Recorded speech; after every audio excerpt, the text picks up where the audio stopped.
सैफ हल्ला प्रकरणामध्ये ताब्यात घेतलेल्या संशयिताचं लग्न मोडलंय असं कळतंय। पोलिसांनी ताब्यात घेऊन सुटका केली, पण लग्न मात्र मोडलं। आकाश कनौजियाला छत्तीसगडमधनं पोलिसांनी ताब्यात घेतलं होतं। पोलिसांच्या चुकीमुळे माझं आयुष्य उद्ध्वस्त झालं असं आकाश कनौजिया म्हणतोय। कुटुंबियांनाही आता बदनामीचा सामना करावा लागतोय असंही त्यांनी म्हटलंय। सीसीटीव्हीमध्ये आरोपीला मिशा नव्हत्या, मला मिशा असताना ताब्यात घेतलं असा दावाही त्यांनी केलाय। या संदर्भात आपले प्रतिनिधी वेदांत नेब आपल्या सोबत आहेत, त्यांच्याकडनं अधिक माहिती घेऊया। वेदांत, हा सगळा प्रकार काय आहे? आकाश कनौजियाच्या मागण्या काय आहेत?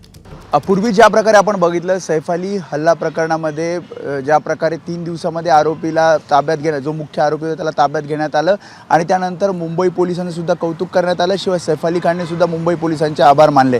मात्र या सगळ्या प्रकरणाच्या चौकशी दरम्यान एक संशयित आकाश कनौजिया त्याचं नाव आहे, याला ताब्यात घेण्यात आलं होतं आणि सीसीटीव्ही फुटेज जो समोर आला होता, सीसीटीव्ही फुटेज आणि याचा चेहरा हा मॅच करत असल्यानं छत्तीसगडमधनं याला ताब्यात घेण्यात आलं होतं। आता त्यांनी थेट मुंबई पोलिसांवर आरोप केले आहेत। मुंबई पोलिसांमुळे माझं आयुष्य उद्ध्वस्त झालं, मी बर्बाद झालो, अशा प्रकारे त्यांनी माध्यमांना प्रतिक्रिया देताना म्हटलं आहे।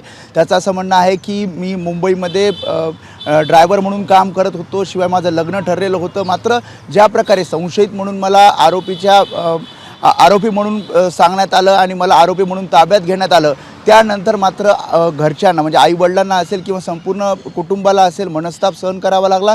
शिवाय माझी नोकरीसुद्धा आता यामध्ये गेलेली आहे। सोबतच त्याचं लग्न जमलं होतं, ते लग्नसुद्धा मोडलेलं आहे। त्याचं असं म्हणणं होतं की पूर्णपणे मुंबई पोलिसांनी चौकशी न करता मला ताब्यात घेतलं। त्याचं म्हणणं आहे की मी मुंबईमध्ये काम करत होतो, मात्र जेव्हा मुंबई पोलिसांचा फोन मला आला आणि संशयित म्हणून चौकशी करत होते, तेव्हा छत्तीसगडमधनं मला रायपूरला नेण्यात आलं, रायपूरहून मुंबईत आणलं असंही त्याचं म्हणणं आहे की मुंबई पोलिसांनी मला मारहाण केली। आणि या सगळ्यामध्ये एकतर पूर्णपणे खात्री न करता मला मुंबई पोलिसांनी ताब्यात घेतलं होतं आणि या सगळ्याचा ज्या प्रकारे आरोप करण्यात आले, या आरोपामुळे माझं आयुष्य पूर्णपणे उद्ध्वस्त झाल्याचा आरोप आता त्यांनी मुंबई पोलिसांवर केलाय। धन्यवाद वेदांत। एकंदरीतच त्याने मुंबई पोलिसांच्या विरोधामध्ये महत्त्वाचे दावे केलेले आहेत आणि ते आपण आमच्यापर्यंत पोहोचवलेत, त्याबद्दल धन्यवाद। एबीपी माझा, उघडा डोळे बघा नीट।